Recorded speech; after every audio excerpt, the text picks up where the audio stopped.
still remember the night I found out exactly how much my parents' love was worth.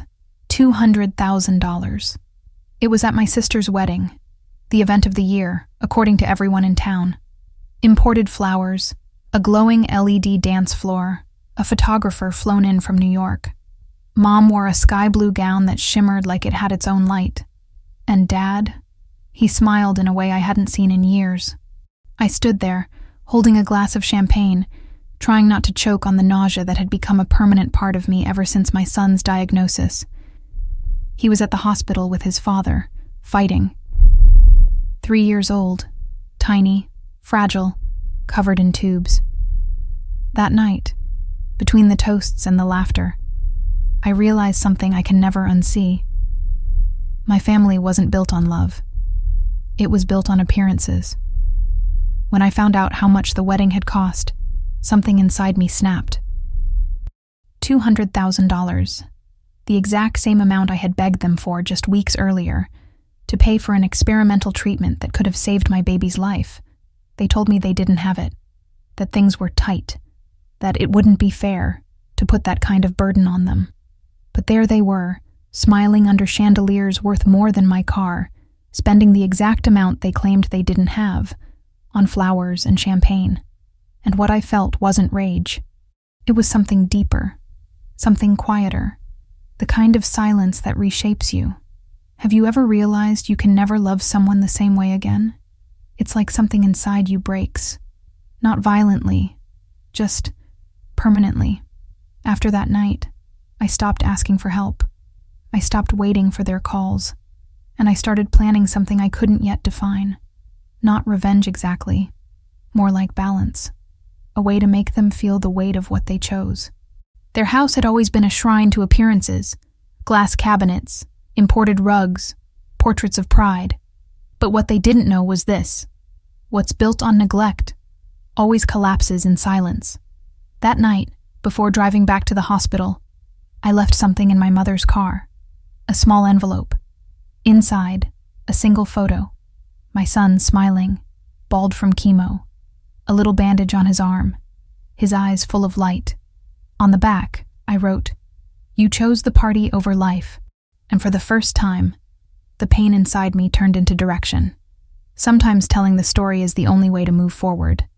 Subscribe to the channel, and tell me where in the world you're listening from. My mother called me the next morning. Her voice was trembling, not from sadness, but from exposure. That kind of tremor people get when they're finally forced to see what they've spent years pretending not to. She didn't mention the photo at first. She just said, "We saw the envelope." Her tone was flat, like she was trying to sound composed, but the silence between her words said everything. I didn't ask what she thought. I didn't want to know, because deep down, I already knew. She wasn't crying for my son. She was crying for the image she'd lost of herself. I could almost see her, standing in the kitchen, holding that photo in her perfectly manicured hands, her mascara smudging for the first time in years. Dad probably said nothing, just tightened his jaw the way he always did when shame came too close. There's a kind of justice that doesn't need words. It just lingers in the air, like the smell of smoke after something burns. That afternoon, my sister texted me, "Why would you do that to Mom?" No question about my son. No mention of his treatment, just the discomfort of their own reflection. And I realized, guilt was never the goal. Clarity was. At the hospital, my son slept peacefully, his tiny hand wrapped around my finger. Machines beeped steadily in rhythm with his breathing. The nurse whispered that he'd had a good day, and I smiled, not because things were fine, but because for that moment, he was calm. Outside, the city lights flickered through the window, and I thought about how money can buy everything, except grace. My parents had chosen luxury over love, performance over presence, and maybe, just maybe, that was their curse to live with. A week later, I got a package.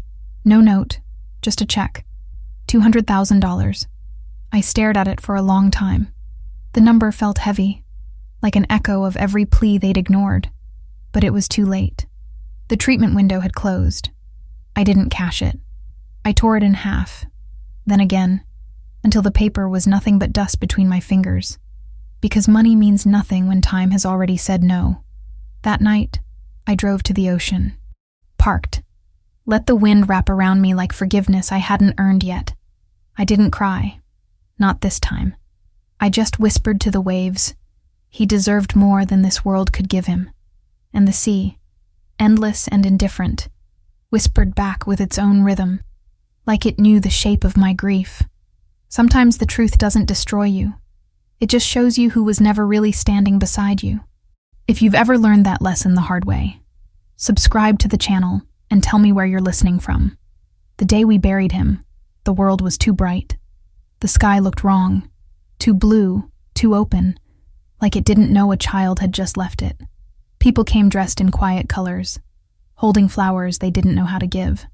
My parents stood side by side, rigid and uncomfortable, like two strangers attending a play they didn't understand. I didn't look at them, not once, because that was the day I realized I didn't owe them my eyes anymore.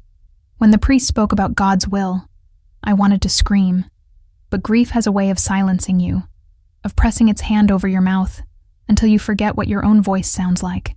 So I just stood there, holding the tiny white rose they'd given me to place on his coffin. I remember thinking, this is what love costs when it's one-sided. After the ceremony, my mother tried to hug me. Her perfume made me nauseous. She whispered, "We didn't know how bad it was." And I whispered back, "You did." Her hands froze. For the first time, she looked small, fragile even, like she'd just realized the depth of her own cruelty. But pity is a luxury I no longer felt capable of. That night, when the house was empty again, I found myself walking into my son's room. The bed was perfectly made, his little dinosaur toy sitting exactly where he'd left it before the hospital. I sat on the edge of the mattress and stared at the ceiling, counting the seconds between breaths. Every sound felt distant, even my heartbeat. And then I knew. Something had to change. Not for revenge, but for peace. Because if I didn't build a new life, the silence would swallow me whole. I started with small things. Selling the jewelry my parents had given me, donating my wedding dress, deleting old messages from people who only reached out to feel better about themselves. It wasn't anger. It was cleansing. For the first time in months, I slept through the night. And when I woke up, I made a list. Names, debts, promises, truths left unspoken. Not to expose them, not yet, but to remind myself that I was done being invisible. Sometimes grief doesn't destroy you. It rebuilds you in the image of what you lost. Softer in some places, sharper in others. I looked at myself in the mirror that morning and barely recognized the woman staring back. Her eyes were still tired, but behind them, something was awake, something waiting. Because love might die, but memory learns to fight back. If you've ever had to rebuild yourself from ashes, subscribe to the channel and tell me where in the world you're listening from. It started slowly, almost too quietly to notice. A whisper here, a truth there. I didn't plan it like revenge. It wasn't fire and fury. It was ice melting in a glass. Controlled, measured. I just stopped protecting them. For years, I'd carried my parents' image like a shield, defending them at dinners, correcting rumors, pretending we were a family. But grief strips you of politeness. It teaches you how heavy silence really is.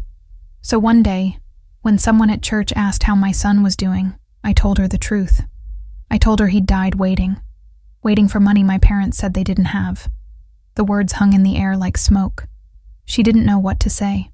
No one ever does when decency meets reality. By the next Sunday, the whispers had multiplied. The same community that once worshipped my parents' generosity began to look at them differently.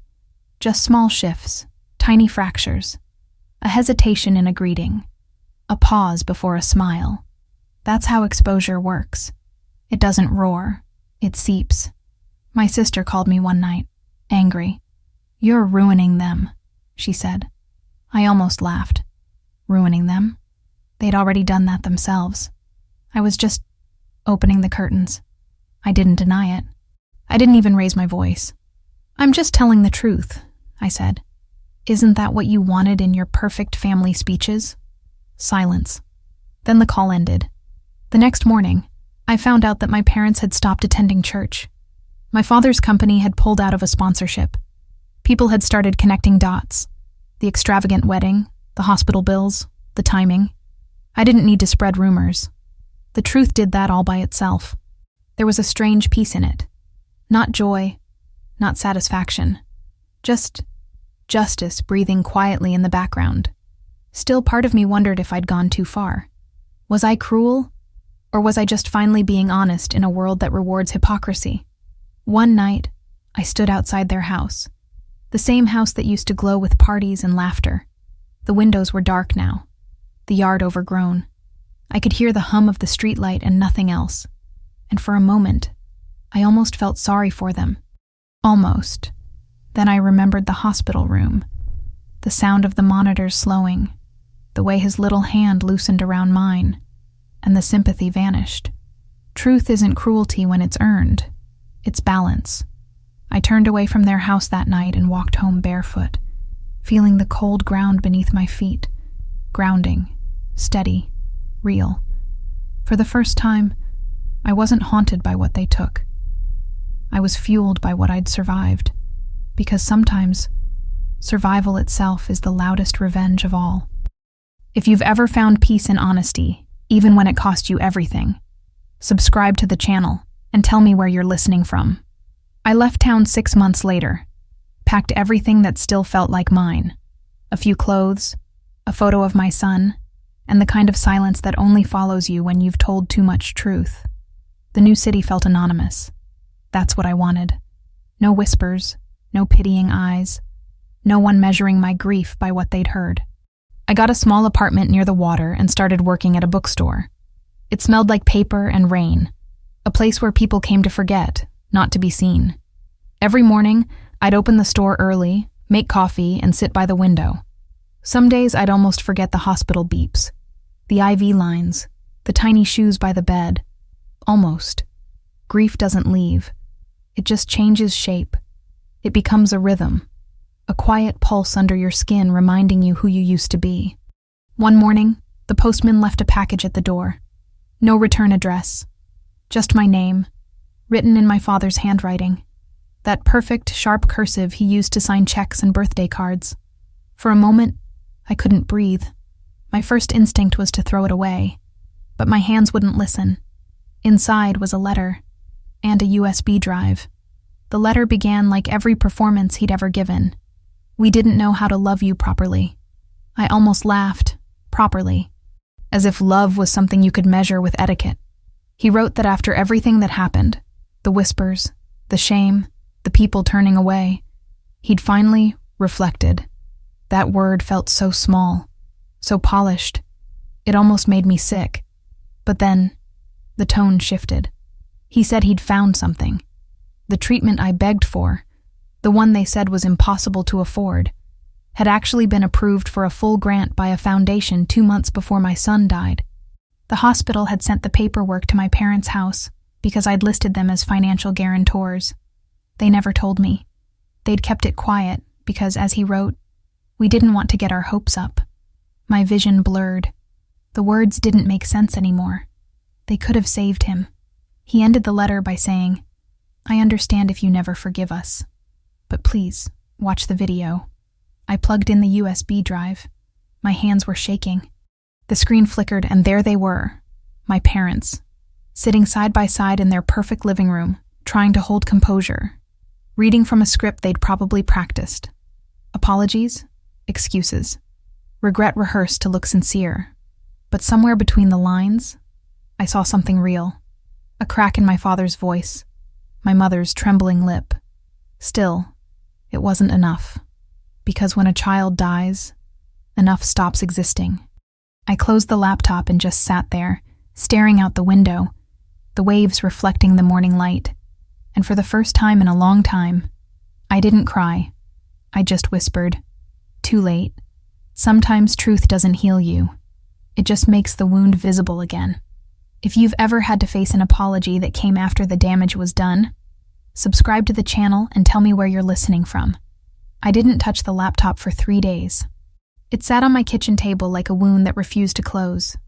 Every time I walked past it, I felt that old ache twist inside me, the same one that used to show up when doctors said maybe, when hope came with a signature and a price. On the fourth night, I poured myself a glass of wine, dimmed the lights, and opened the file again. This time I watched it all. Every minute, every breath. My father tried to read from his notes, but his voice kept breaking. My mother sat beside him, frozen, her hands clasped so tightly her knuckles were white. Between the lines of their rehearsed apology, there were glimpses of something raw. Guilt, maybe, or just the fear of dying unloved. We didn't tell you about the grant because we were afraid you'd think we only cared about money. We thought protecting you from disappointment was the kindest thing to do. Those words, protecting me. They thought silence was protection, but silence killed him. I paused the video and just stared at their faces, frozen mid-sentence. Two people who had spent their entire lives controlling the story. The perfect couple, the perfect parents. And now, for the first time, they looked human, fragile, broken, unmasked. I could have deleted it. I could have let them fade into their quiet regret, safe behind their gated house and their curated grief. But something in me shifted. For months, I'd thought my vengeance was done, that exposing their lies to the town had been enough. But this was different. This wasn't revenge anymore. It was truth begging for daylight. So I made a choice. I uploaded the video to a private account. No names, no faces, just the audio. The confession, stripped of identity, but not of impact. Within hours, it spread. People shared it, debated it, cried over it, calling it the parents' confession. No one knew it was mine. Not yet. I watched the comments roll in. Some said the parents deserved forgiveness. Others said they deserved prison. And through it all, I felt nothing. Not triumph. Not regret. Just an empty kind of peace. The kind that comes when the truth finally breathes on its own. That night I went down to the beach again. The wind was colder now. The tide higher. I closed my eyes and listened to the waves break like they were trying to tell me something. Maybe justice isn't loud. Maybe it's quiet, like a whisper that keeps echoing long after everyone stops talking. I walked barefoot into the water until it touched my knees. I forgive you, I said softly, to no one and to everyone. Not because they deserved it, but because I was tired of carrying them. If you've ever had to set yourself free by letting go, subscribe to the channel and tell me where you're listening from. It happened on a Thursday. I was shelving books at the store when my phone wouldn't stop buzzing. Messages, calls, notifications stacking one after another like falling dominoes. At first I ignored them, but then I saw my sister's name flash across the screen. They know it's you. For a moment I couldn't move. The sound of the shop faded. The chatter, the faint hum of music, even the turning of pages. Everything went quiet, except my heartbeat. Thudding, slow, unavoidable. I opened my email. Dozens of messages from strangers. Some said they admired my courage. Others accused me of cruelty. But one line kept appearing over and over again. Your story broke me. Somehow the truth had found its way back to me. Someone had recognized my father's voice, or maybe my own silence. The internet always finds what's meant to stay hidden. By the end of the day, the video had over 1 million views. News outlets were calling it a real-life tragedy of moral betrayal. My name was everywhere. I wasn't anonymous anymore. My parents didn't call, but my sister did. Again and again, leaving voicemails filled with anger and tears. You destroyed them, she said. You've ruined our family. I almost answered. I almost told her that the family was already ruined long before I ever spoke. But what was the point? Some people confuse silence with loyalty. Others confuse truth with cruelty. We were both wrong once. Now only one of us had learned. That night, I turned on the TV. There they were, my parents, faces blurred, sitting across from a reporter, giving another version of the story. This time, they cried on camera. They said they'd made a terrible mistake, that they were trying to heal. And the world, as it always does, began to forgive them. That was the moment I understood. People will always find a way to pity the powerful, but pity doesn't erase what's been done. Still, watching them, I didn't feel the rage I expected.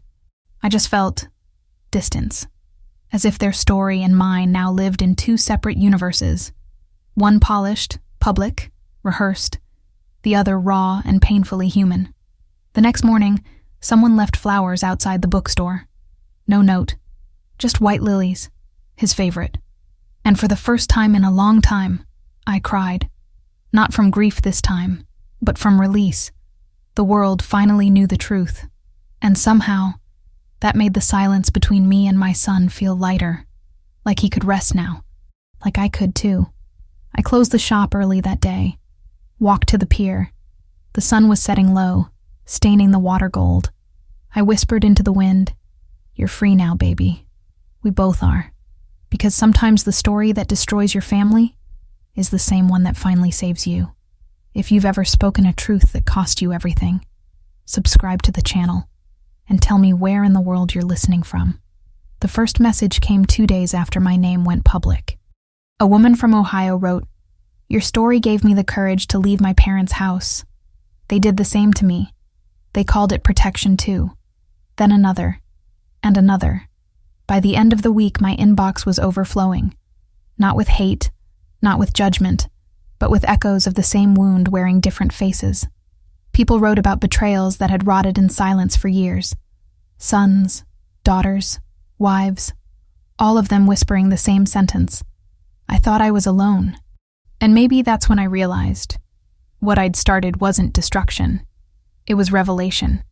I began recording short voice notes at night, reading fragments of letters I received, always keeping them anonymous, always tender. No music, no effects. Just the sound of a woman telling truths that the world usually asks her to swallow. I called the series The Weight of Silence. Within a month, it had thousands of listeners. People wrote that they listened in their cars, during night shifts, while rocking their babies to sleep. Some said it helped them forgive. Others said it helped them finally stop. It wasn't about revenge anymore. It was about witness. Because there's something sacred about saying, "This happened to me," and hearing someone answer, "It happened to me too." My parents stayed quiet through it all. No statements, no interviews, no letters. But one night, a small donation appeared in my podcast fund. Unsigned, but the payment name read, "Anonymous Listener Number 1." The amount, $200,000. I stared at the screen for a long time. Part of me wanted to return it. Part of me wanted to let it burn. But instead, I transferred it, every cent, to a children's leukemia foundation in my son's name. Because if redemption was ever possible, it had to start with giving life where theirs had taken it. After that, something inside me softened.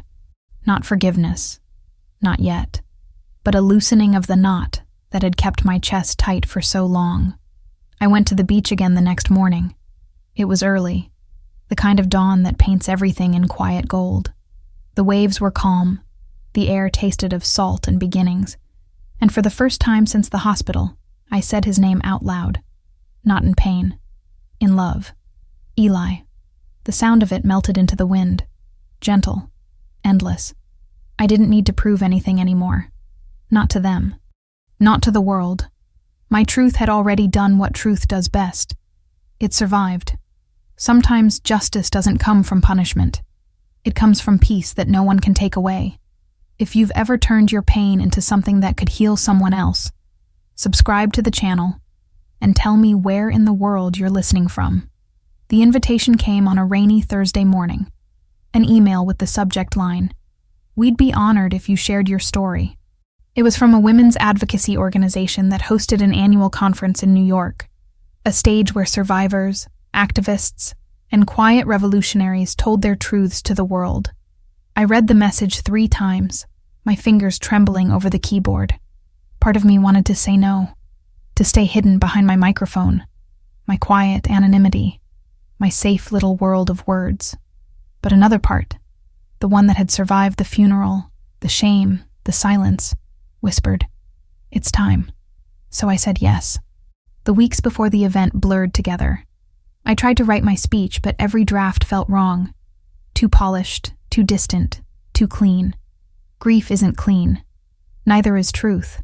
So one night I deleted everything and started over. I wrote like I was talking to my son. Every word for him. Every pause a heartbeat we never got to share. When the day finally came, I stood backstage, hands shaking, heart pounding. The sound of applause echoed from the room beyond the curtain, a rhythm of strangers waiting for something real.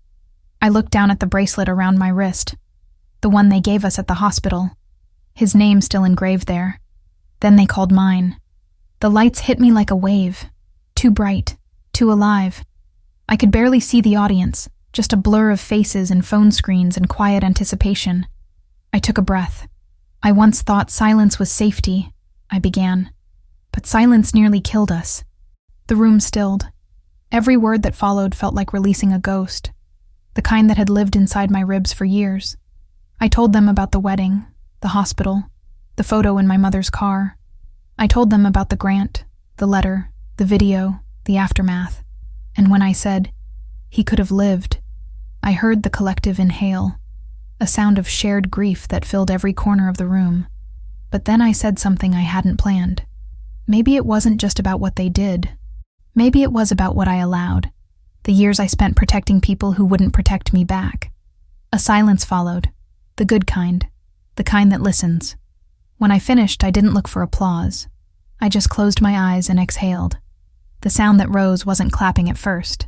It was people standing, slowly, one by one. A quiet wave of empathy that felt like forgiveness. Not for them, but for me. Afterward, people hugged me. Strangers. Some crying, some smiling through tears. And for the first time, I felt weightless, like my story had stopped being a wound and become a bridge. Outside, it was still raining, but softly now, almost like a benediction. I tilted my face up and let it fall, whispering, "We made it, baby. We really did." Sometimes the loudest healing comes after the quietest pain. If you've ever found your voice after being silenced, subscribe to the channel and tell me where in the world you're listening from. Fame, even the quiet kind, comes with noise. After that talk, the video of my speech went viral within days. My face, the same one that had once hidden behind grief and guilt, was suddenly everywhere. People called me brave, inspiring, a voice for the voiceless.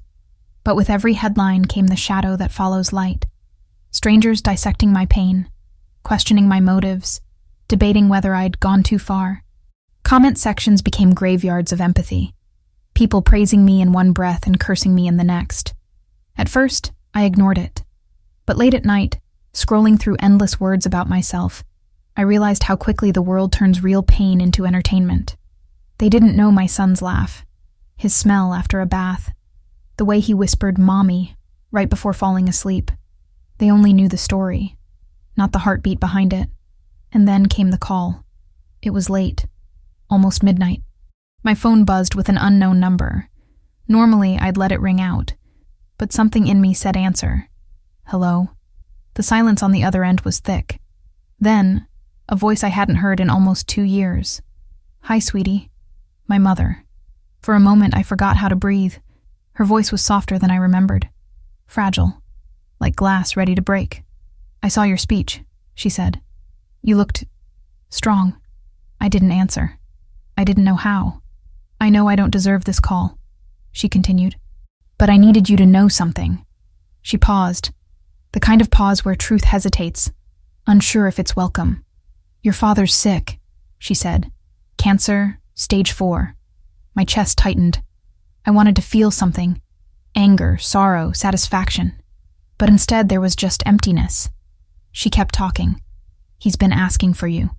He listens to your recordings every night. He says it's his penance." I closed my eyes. The same man who'd watched my son fade away without lifting a hand, now fading himself. Justice had found its own rhythm. Not through me, but through time. "I don't expect forgiveness," she whispered. "But before he goes, he wants to see you." The line went quiet. Only her breathing, steady but trembling. And I said nothing. Because forgiveness isn't a word. It's a decision you feel long before you can say it out loud. and I wasn't there yet. When the call ended, I sat in the dark for a long time. The city outside was humming, alive, uncaring. I thought about life, about endings, about the strange symmetry of it all. The man who had refused to save life was now begging for peace before his own ended, and I didn't know if I wanted to grant him that peace, or let him feel the silence he'd once given me. Sometimes life doesn't hand you revenge. It just gives you the chance to decide what kind of person you'll become when it's offered. If you've ever stood at the edge of forgiveness and didn't know which way to fall, subscribe to the channel and tell me where in the world you're listening from. I told myself I wouldn't go. For days, I repeated it like a prayer. I won't go. I won't go. I won't go. But grief and time are liars.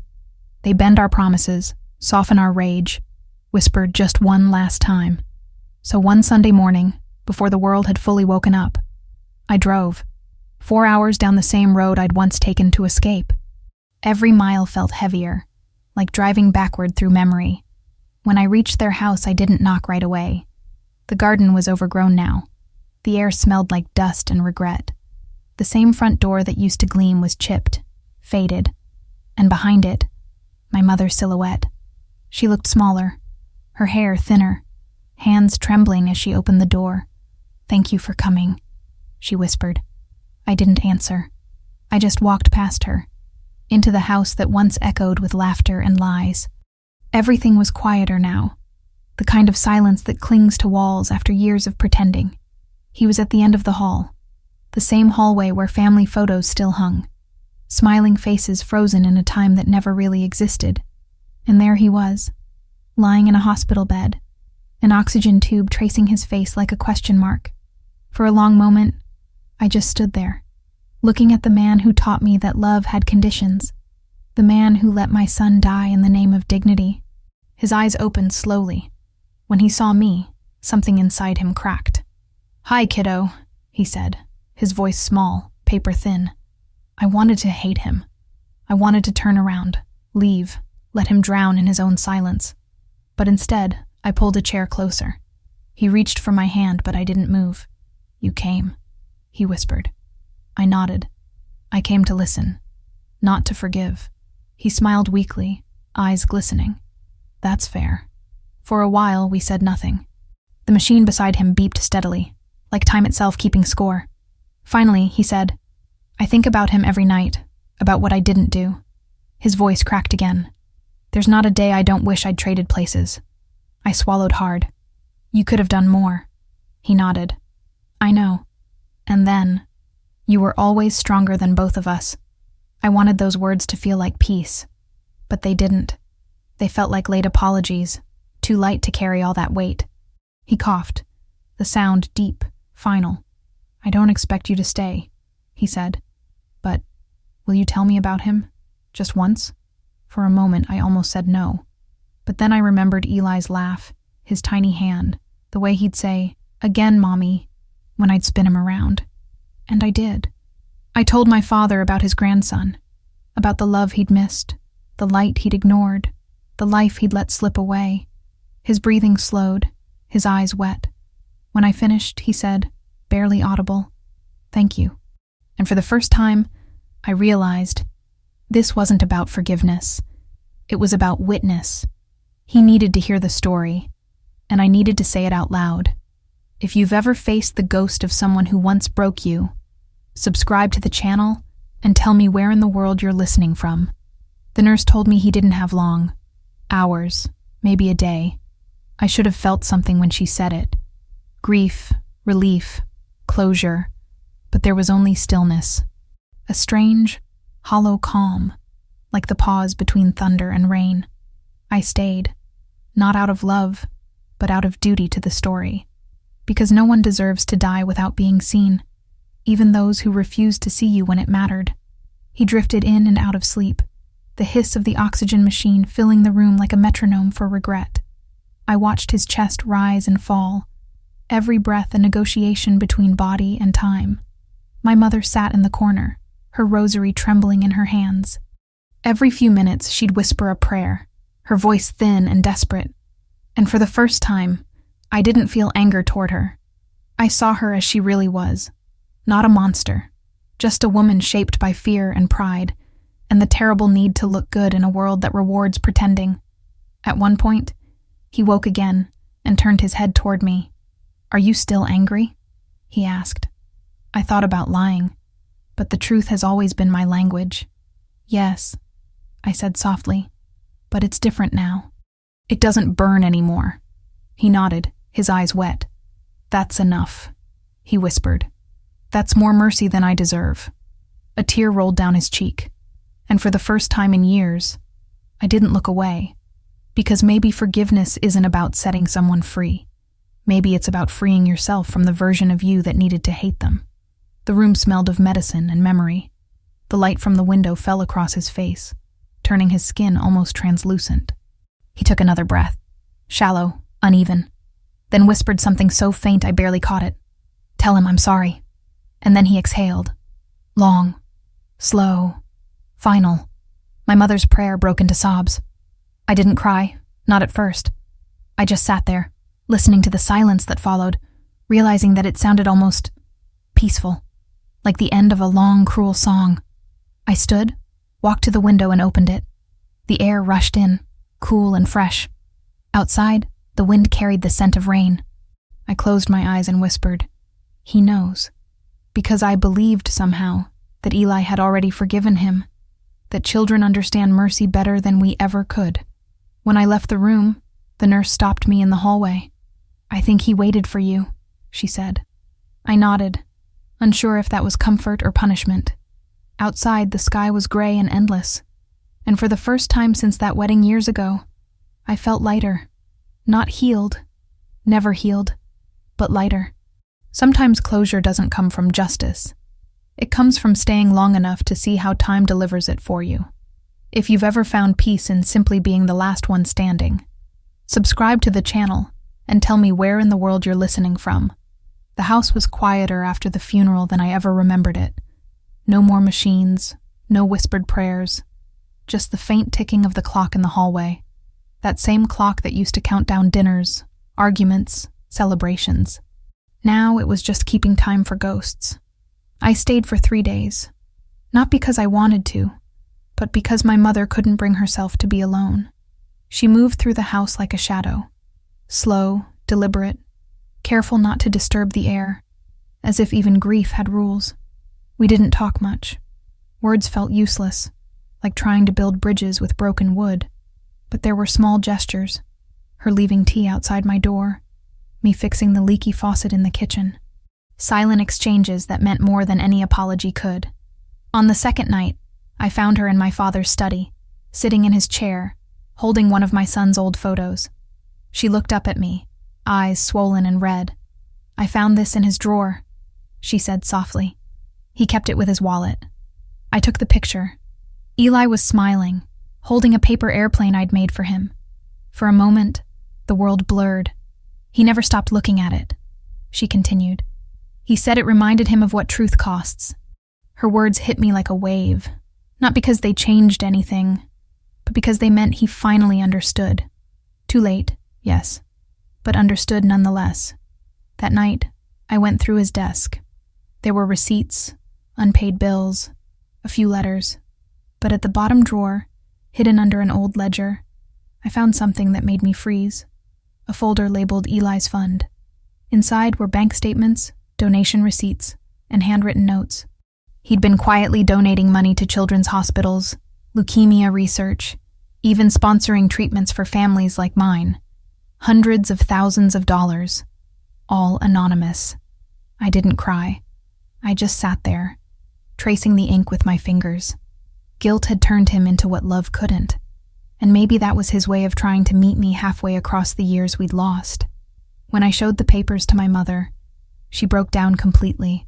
"He didn't know how to say sorry," she whispered. So he just started giving. For the first time, I touched her hand, and she didn't pull away.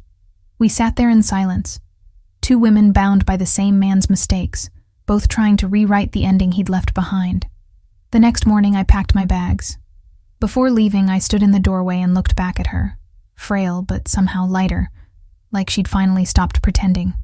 Take care of yourself, Mom, I said. She nodded. And you keep telling the truth, no matter how much it costs. Outside, the sky was pale and open. The world felt new again, not kinder, but clearer. And I knew that grief, once faced fully, doesn't chain you. It releases you. If you've ever found a piece of peace where pain used to live, subscribe to the channel and tell me where in the world you're listening from. When I got back to the city, everything looked different. Not because it had changed, but because I had. The skyline no longer felt cold. The air no longer hurt. Grief had finally stopped being my gravity. I went straight to the bookstore, opened the doors, and stood in the quiet for a moment. It still smelled like paper and rain, like the first day I'd arrived. Only this time, I wasn't hiding. I opened my laptop and recorded a new episode for The Weight of Silence. No script, no edits, just me and the truth. My father is gone, I said softly. He died asking for forgiveness. I didn't give it to him in words, but maybe I did in presence, and that was enough. I told them about the folder, about Eli's fund, about how guilt had turned into generosity. And then I said, sometimes redemption doesn't show up with flowers and apologies. Sometimes it shows up as action, quiet, consistent, unseen. That episode changed everything. Messages poured in, not just from listeners this time, but from doctors, charities, social workers. They wanted to help, to build something together. By the end of the month, the Weight of Silence Foundation was born, a nonprofit dedicated to funding leukemia treatments for children whose families couldn't afford them. Eli's name was the first on the banner. I used my father's remaining funds to launch it. Every cent he'd left behind, every dollar of guilt, became something living, something that breathed where he could not. When the press called, I refused interviews. The story wasn't about me anymore. It was about every parent who'd sat in a hospital room praying for a miracle they couldn't pay for. It was about turning pain into power. But one morning, standing by the window, I saw an email that made me stop breathing for a moment. The subject line, a thank you from Santiago. It was from a woman in Chile. Her son had received treatment through the foundation, the exact same therapy that once could have saved Eli. He was now in remission. Attached was a photo, a little boy with bright eyes, holding a sign that read, "For Eli." I stared at that image for a long time, tears finally spilling freely. It felt like the universe had folded itself in half, taking what was stolen and giving it back in another form. That night, I went to the pier again. The water shimmered in moonlight, quiet and infinite. I closed my eyes and whispered, "We did it, baby. Your story saved someone." And for the first time since he died, I felt peace. Not the fragile kind that breaks when memories return, but the deep kind that feels like home. Sometimes the ending you never got becomes the beginning someone else needed. If you've ever turned your heartbreak into hope for others, subscribe to the channel and tell me where in the world you're listening from. I promised myself I'd never stand under bright lights again. But promises, like grief, are rarely permanent. A year after launching the Weight of Silence Foundation, an email arrived, this time from a global humanitarian conference in Geneva. They wanted me to speak, not about pain, but about impact, about how a story born from tragedy had started saving lives. The invitation terrified me, because I knew what attention could do. It feeds the cause, yes, but it also feeds the ghosts, and mine had learned to whisper in every echo. Still, I said yes. When I arrived, Geneva was covered in soft winter light. The air was cold enough to sting, but clean, almost holy. The hotel window overlooked the lake, and for a moment, I caught my reflection, older, calmer, but still carrying the same eyes that had once watched a little boy sleep through pain. The day of the conference, I stood backstage again. Different city, same nerves. My hands shook. Not from fear this time, but from memory. Every stage since that first one had felt like standing on sacred ground, the place where truth and loss met halfway. When they called my name, I walked out slowly. The audience, hundreds of people from around the world, fell silent. Behind me, a giant screen displayed the Foundation's logo, Eli's name woven into a golden infinity symbol. I took a breath. A few years ago, I stood on another stage, broken, angry, desperate to make sense of loss. Today, I'm here for a different reason, because from that loss came something none of us expected, hope that multiplies. I told them about the children, the hospitals, the families who'd written letters filled with gratitude and photographs of survival. I told them about Santiago, the boy from Chile, whose laughter reminded me that healing doesn't erase the past. It repurposes it. And then I said something I hadn't rehearsed. I used to think justice meant someone had to pay. But now I know. Sometimes justice is simply making sure no one else suffers the way you did. The room erupted in applause. But this time, I didn't feel exposed. I felt aligned, because the story no longer belonged to me. It belonged to every parent who'd ever begged for one more day, to every child still fighting, to the memory of one who couldn't. After the speech, people lined up to talk, donors, doctors, survivors, but one woman stood out. She wore a simple gray coat, her eyes tired but kind. "I lost my daughter last year," she said softly. "I thought I'd never feel purpose again, until I heard you." I took her hands. "You don't need to be okay yet. Just keep breathing. The rest will come." She nodded, tears shining. And in that moment, I realized that maybe this was what Eli's life had always been meant to do. Break me open just enough to let others find light through the cracks. That night, I walked along the lake. Snow began to fall. Slow, delicate, forgiving. I tilted my face up and whispered, "You're still with me, aren't you?" The wind didn't answer, but the calm in my chest did. Sometimes the world brings you back into the light, not to blind you, but to show how far you've walked through the dark. If you've ever found meaning after losing everything, subscribe to the channel and tell me where in the world you're listening from.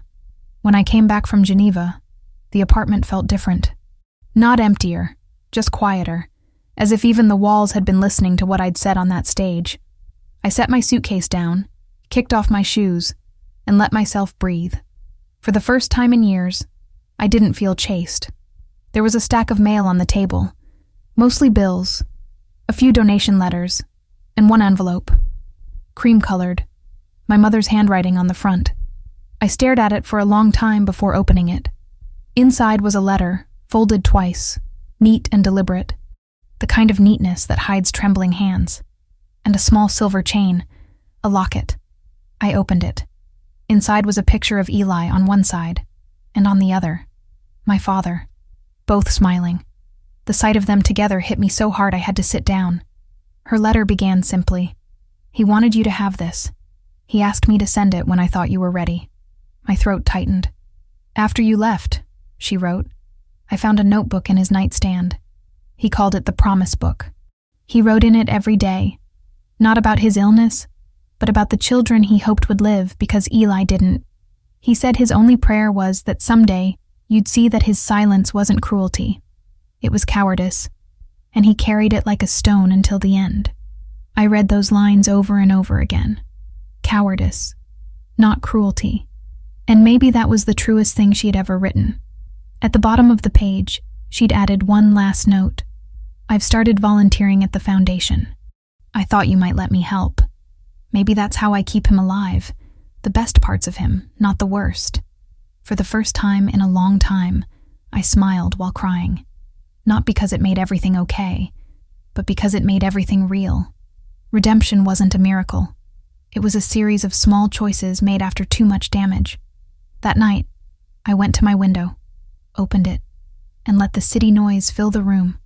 Car horns, laughter, the sound of life still happening. I wore the locket around my neck and held it tight until my pulse matched its weight. Then I took out my recorder and pressed record. I used to think stories ended when forgiveness began. But maybe forgiveness isn't an ending at all. Maybe it's just another kind of beginning, the kind that lets love exist without needing to be perfect. The words came easily now. My voice didn't shake anymore. Outside, the wind shifted. And I swear for a second, I heard a child's laugh drift through the city's noise. Faint, but unmistakable. Eli. Maybe it was imagination. Maybe it was memory. Either way, it was enough.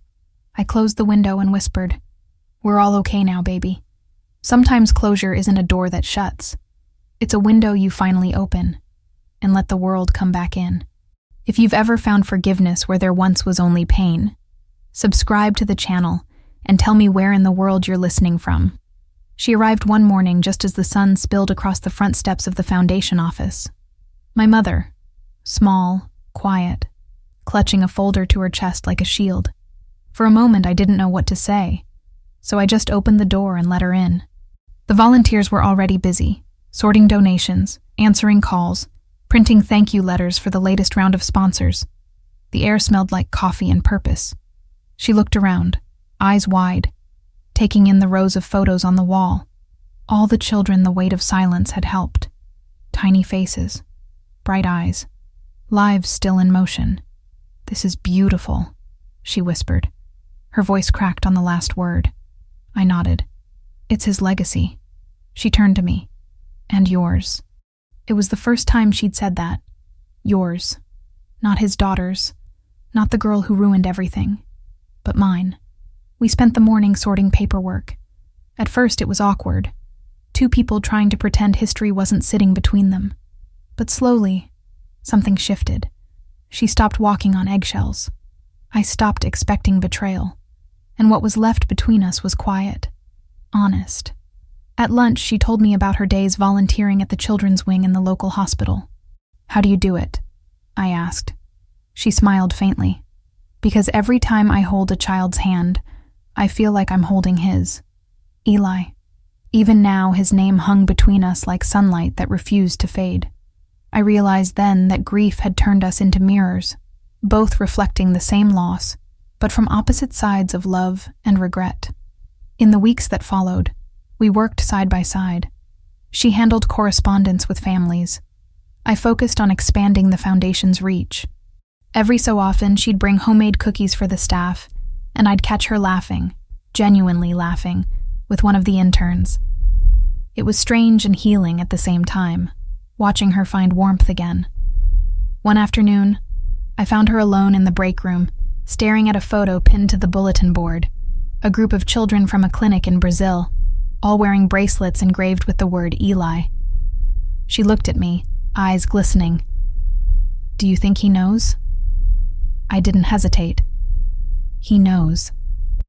We stood there for a long time, letting the moment breathe, and I realized we weren't rebuilding the past.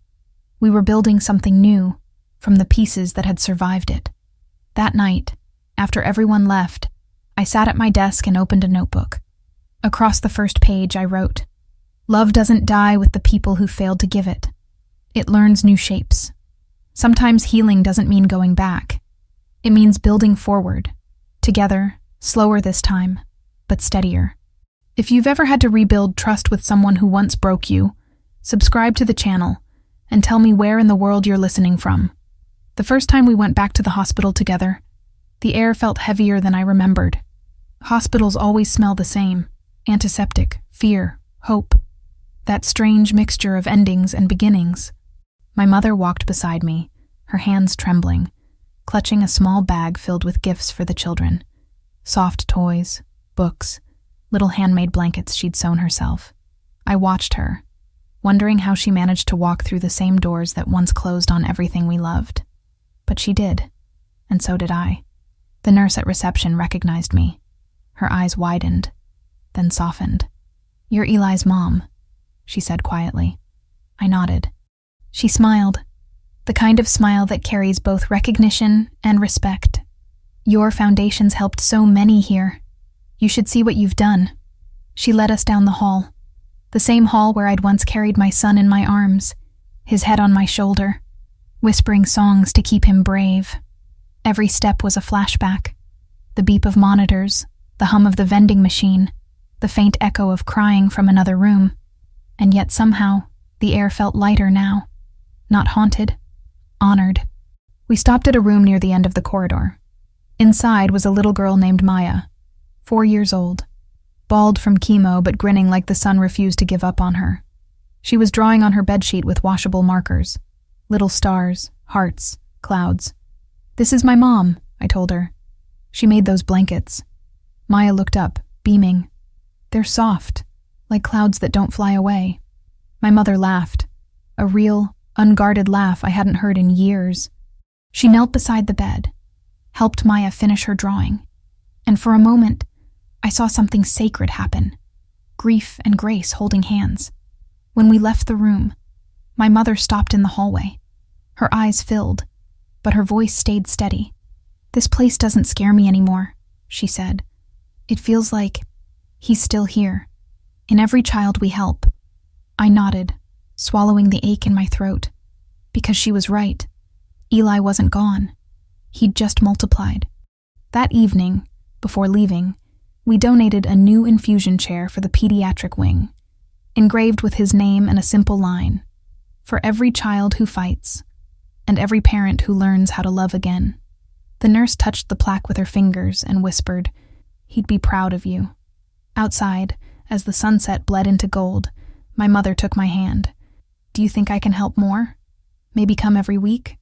I smiled. "I think you already are." We walked to the parking lot in silence, hand in hand. Two survivors of the same storm, finally walking under clear skies. Sometimes healing isn't a destination. It's a hallway you learn to walk again, one step at a time. If you've ever gone back to the place that broke you and found peace waiting there, subscribe to the channel and tell me where in the world you're listening from. It's strange how time softens everything, even the sharpest edges of grief. 5 years have passed since that first recording.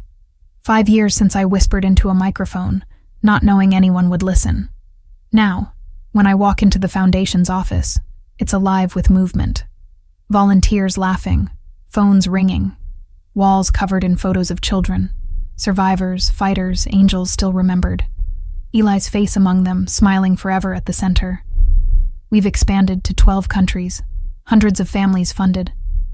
Thousands of voices raised from the silence that once swallowed me whole. Sometimes, when I look at it all, I still can't believe it began with pain. One heartbreak that became a bridge for so many others. My mother's there every morning before me, coffee in hand, chatting with parents, organizing new outreach projects.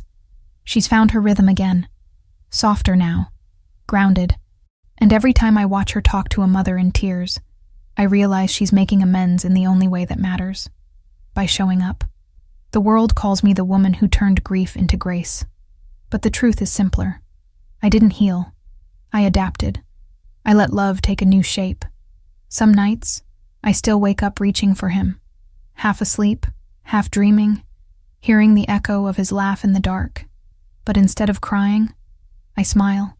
Because somewhere, a little boy in another country is alive, running, laughing, breathing. Because Eli existed. And that's enough. On the Foundation's 5th anniversary, we held a small ceremony at the hospital where it all began. Doctors, families, children. Everyone gathered under white paper lanterns. Each lantern carried a name, a wish, a memory. When it was time to release them, my mother handed me one. It had 2 names written on it, Eli and Daniel, my father. I looked at her, surprised. "He belongs here too," she said. "He found his way in the end." I nodded, and together, we let the lantern go. It floated upward, joining dozens of others, until the sky looked like a field of stars, each one a story that refused to end in darkness. In that moment, I realized something. Forgiveness isn't a gift you give to the dead. It's a freedom you grant the living. Later that night, I sat by the pier again, where this whole story began. The water was still, the air warm, the city lights shimmering like tiny memories of him. I whispered, "You see it all now, don't you? What you started." And in the soft crash of the waves, I could almost hear him answer, not in words, but in the peace that filled my chest. Because love doesn't end. It evolves. It finds new ways to stay. If you've ever learned to live with both the loss and the light, subscribe to the channel and tell me where in the world you're listening from. It's been 10 years now. 10 years since I lost him. 10 years since silence became my language, and truth, my way home. The foundation has grown beyond anything I could have dreamed. Hundreds of hospitals, thousands of children. And still, every time I see a new photo, I whisper his name under my breath like a prayer I'll never stop saying. Eli. I sit in my studio, the same tiny corner of my apartment where it all began. The microphone hums softly. The red recording light glows against the dusk. And suddenly, it feels like I'm right back there, in the dark, heartbroken, desperate to make sense of it all. But this time my voice doesn't tremble. It carries something stronger. Peace. This will be my last episode, I begin. Not because the story is over, but because it's finally learned how to live without me. I pause, listening to the hum of the city outside. 10 years ago, I thought my world ended when he died. I thought pain would always be the only language I spoke. But what I didn't know was that grief isn't a wall. It's a doorway. And when you walk through it, trembling, blind, unwilling, it leads you somewhere softer. My mother still volunteers every week. She's slower now, her hair white, but her eyes, they're lighter. Sometimes when she catches me watching her, she smiles and says, "He'd be so proud of us." And I believe her. I look at the locket around my neck, his picture, my father's, forever side by side. It doesn't ache anymore to wear it. It just reminds me that even broken love can plant something beautiful. I take a deep breath. Eli, I whisper into the mic. I don't know if heaven has podcasts, but if it does, I hope you've been listening. I hope you know that you changed me, that you changed everything. And if love really never dies, then I'll meet you again in every heartbeat I help save. My voice cracks just once, but I let it, because this isn't a story about strength. It's a story about surrender. I end the recording with a final line, not planned, not written, just truth. Sometimes the only way to keep someone alive is to keep loving the world in their name. I press stop. The room goes quiet, the kind of quiet that feels full instead of empty. Outside, the city lights shimmer across the water. A breeze slips through the window, and for a moment, I swear I hear laughter again, soft, childlike, carried by the wind. I close my eyes and smile, because this time, the silence doesn't hurt. It holds me, and that's how I know it's time to let go. If you've ever carried someone you loved inside your story, and finally learned to live again, subscribe to the channel and tell me where in the world you're listening from.